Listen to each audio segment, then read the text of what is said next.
The moment I stepped onto the stone-paved driveway of the country club, I knew I wasn't welcome. My heels clicked against the concrete like tiny betrayals. The doorman gave me a blank stare. He didn't even offer to open the second door.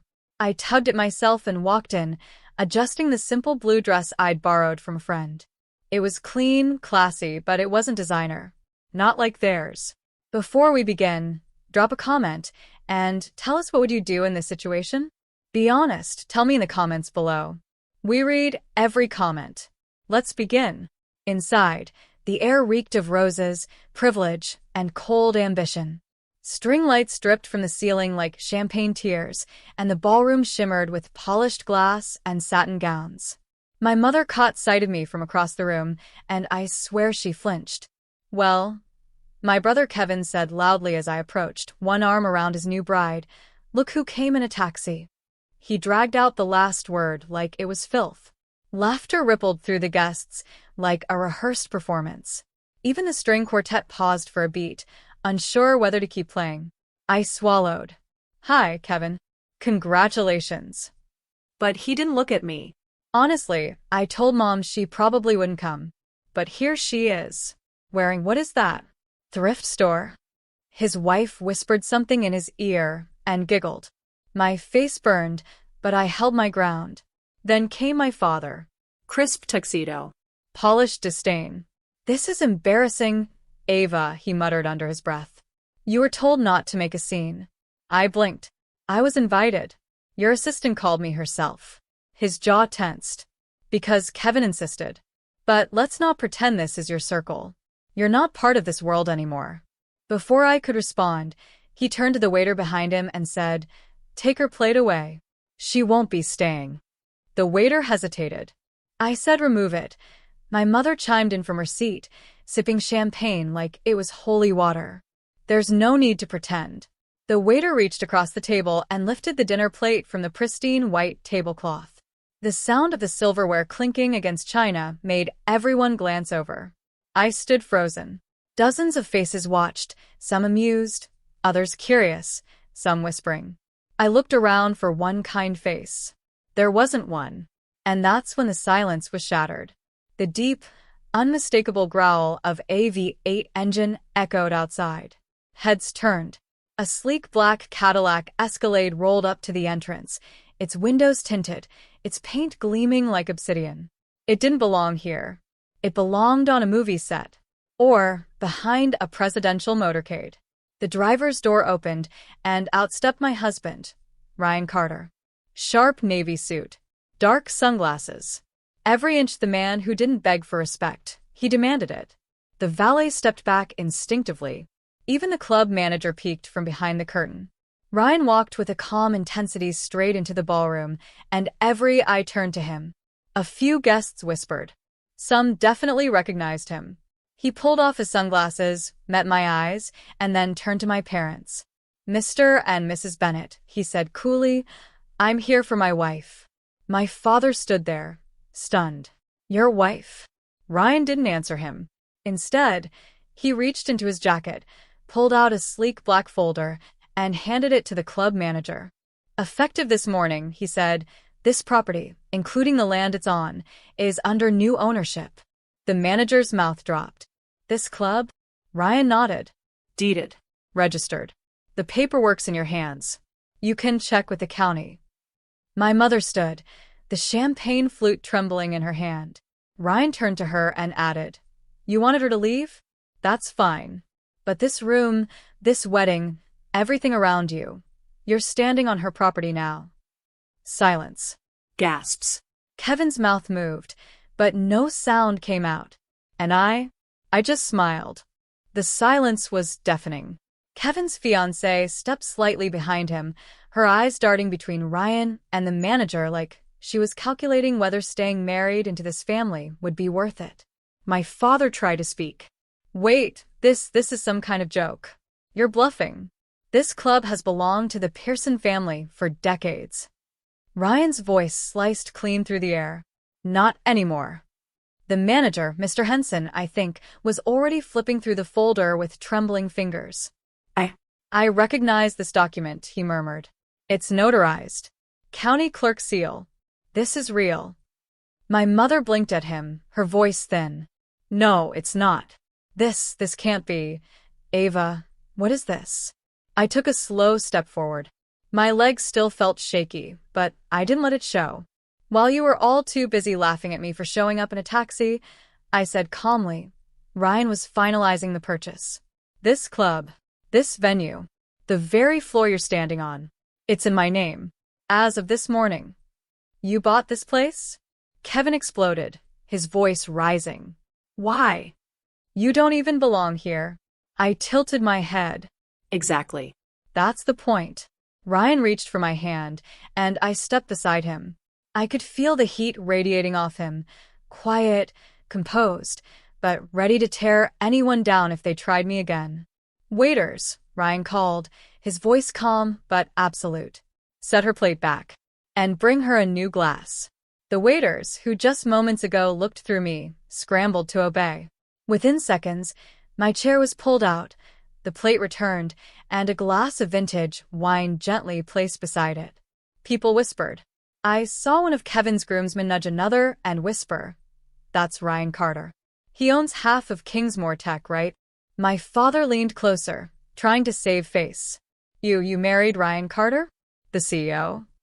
I looked him straight in the eyes. Yes. Months ago. We kept it private. You never asked. I assumed you didn't care. His face flushed with something between regret and rage. Kevin was still frozen. You couldn't have just come quietly, he snapped. Why show up like this? Like some queen with your fancy SUV and you're smug. She earned it, Ryan interrupted, his voice sharp. And you? You earned this. He pulled out his phone and tapped something on the screen. Moments later, 2 servers wheeled in a cake, massive, white, 3 tiers, plastered with a gold print across the top.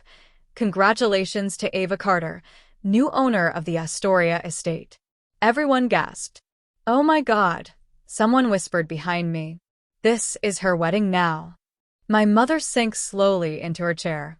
Kevin's fiancée grabbed his arm and whispered through gritted teeth, Why didn't you tell me your sister was married to him? I didn't know. Kevin hissed back, embarrassed. She's nothing. She used to be a receptionist. I turned, fire surging through me. You mean the job you mocked me for when I lost it? The one I was working when you called me a failure? Kevin's face dropped.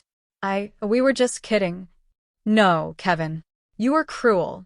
You and Mom and Dad made sure I never forgot how beneath you I was. And now you're stunned I climbed higher than you ever will? Aunt Carol, silent all evening, finally stood up and clapped twice, slowly. About damn time someone in this family showed some backbone. A few guests chuckled nervously. A few clapped too. Ryan raised my hand gently and kissed it. You ready to go, Mrs. Carter? I looked at my plate, then at my family still stunned, broken, mouths open like statues. Actually, I said, lifting my glass, I think I'll stay a while. I sat down. The moment I did, the temperature in the ballroom shifted. It was as if the air itself bent around the truth, around the undeniable fact that the girl they tried to humiliate now owned the very ground they stood on. Ryan pulled out the chair beside mine and sat too, relaxed, commanding. The servers quickly adjusted, pouring his glass without needing to be told. That's how power moved. It didn't ask. It settled. Across from me, Kevin still hadn't blinked. His face was pale, like someone had sucker-punched his ego in front of the very crowd he'd tried to impress. I glanced down at the plate that had once been ripped from in front of me. Prime rib, perfectly plated, gold-trimmed china. Same plate they said I didn't deserve. I cut a piece, slowly, then looked up and locked eyes with my mother. You know, I said, voice calm and surgical, I used to wonder what it would take for you to see me. Really see me. Turns out, it's just a few $1 million and a signed deed. Her lips parted, but she said nothing. Ryan leaned forward, fingers laced, gaze cold. For the record, it's not about the money. It's about the disrespect. You treated her like she didn't matter. Like she was disposable. And she let it go for years. I didn't. My father scoffed under his breath, but it came out shaky. You think this proves something? That you're better than us? No, I replied. It proves I'm not like you. I didn't have to step on anyone to get here. I didn't have to marry rich. I didn't have to beg.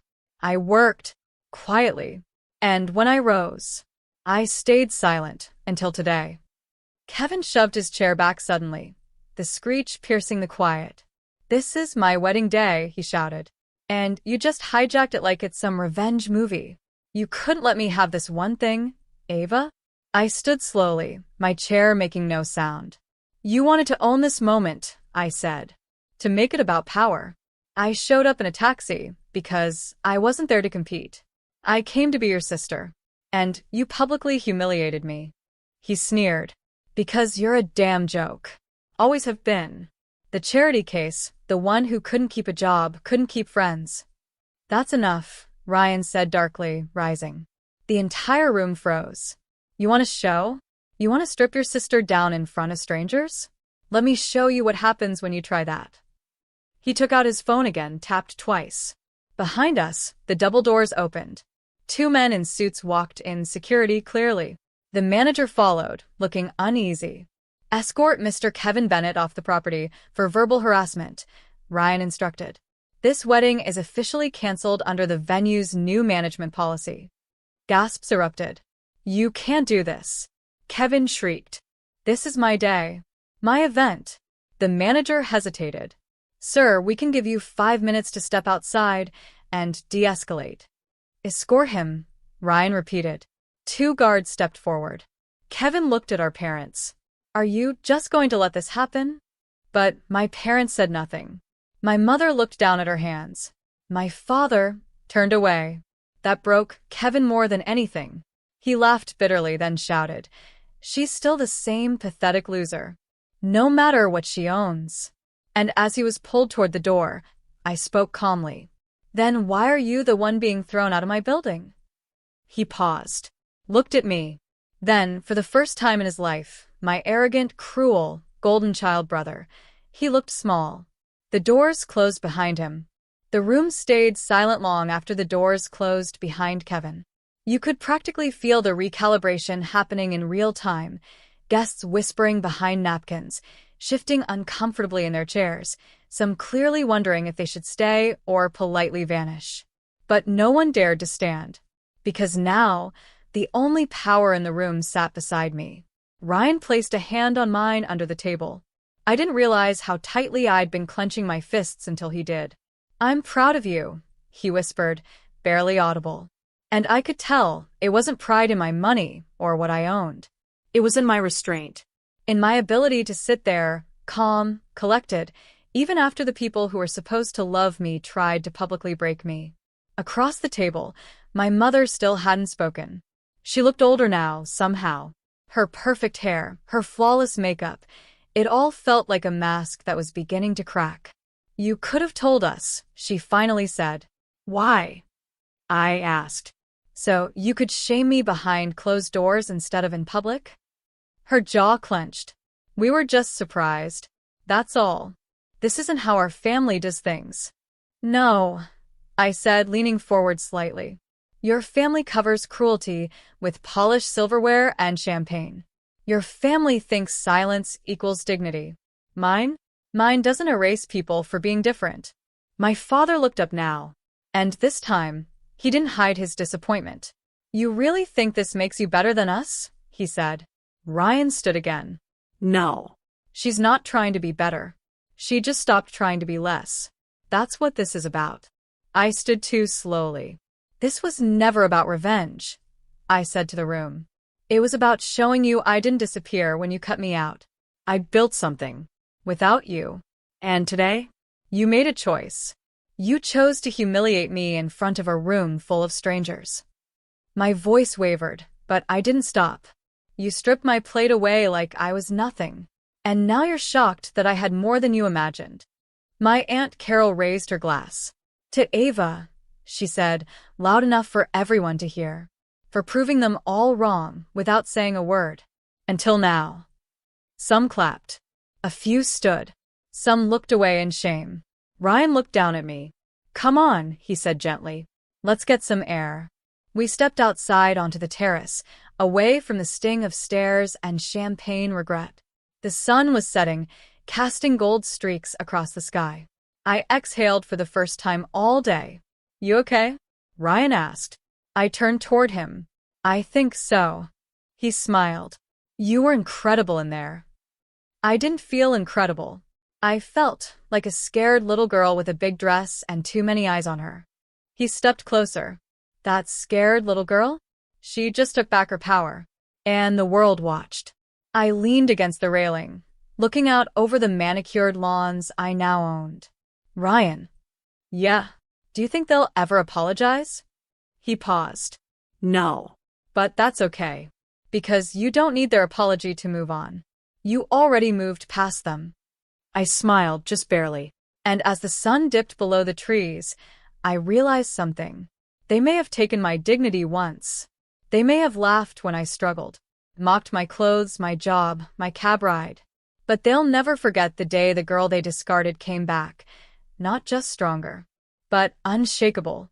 Later that evening, after the guests had mostly scattered, some out of politeness, others out of pure discomfort, I walked through the now quiet ballroom alone. The chandeliers sparkled just as brightly, but the air had shifted. This wasn't their stage anymore. It was mine. Ryan was talking to the new event director about converting part of the estate into a wellness and mentoring center for young women. He was serious. That was our plan all along. To buy back more than just a building. To build something meaningful where cruelty once stood. As I wandered toward the back hall, I found my father standing by a window, staring into the darkness. I could have walked past. Could have left him with his silence. But something in me still needed closure. Dad, I said quietly. He turned. His eyes looked tired. Heavy. Not the same man who once roared over missed curfews and family pride. I suppose this is the part where you ask for forgiveness, he muttered. I shook my head. No. This is the part where I stop needing it. He blinked. You were always stubborn. You were always conditional, I replied. Your love depended on performance. On prestige. On everything I wasn't. He said nothing. I added, I used to think that made me a failure, but it just made me free. My father nodded slowly, then looked away. Your mother's crying in the bridal suite. She should be. She's scared. So was I. There was nothing left to say. As I turned to walk away, he called out, You really love him, don't you? That man. I smiled softly. With everything I have. Because he sees me. And he never once made me feel small. Back outside, Ryan was waiting near the SUV, arms crossed, eyes on me like always. Watchful. Protective. Present. He opened the door for me. You ready to leave all that behind? I paused. Then smiled. I already did. We drove away slowly. The estate that once stood as a symbol of everything I was excluded from now glowed behind us, no longer a monument to their pride, but a living reminder of how far I'd come. Of who I'd become. 1 year later, the Astoria Women's Center stood proudly where the old golf lounge used to be.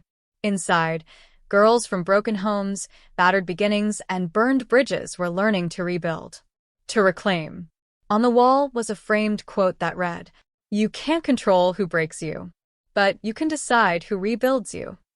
Beneath it, a small gold plaque bore my name, Ava Carter. Founder, survivor, owner. I sometimes got visitors from the past. An aunt asking for a favor. A cousin wondering if I needed a speaker for an event. My mother even sent a letter. It said, We were wrong. I just didn't know how to love someone who didn't fit my mold. I never wrote back, but I kept the letter. Because healing isn't loud. It's quiet. It's private.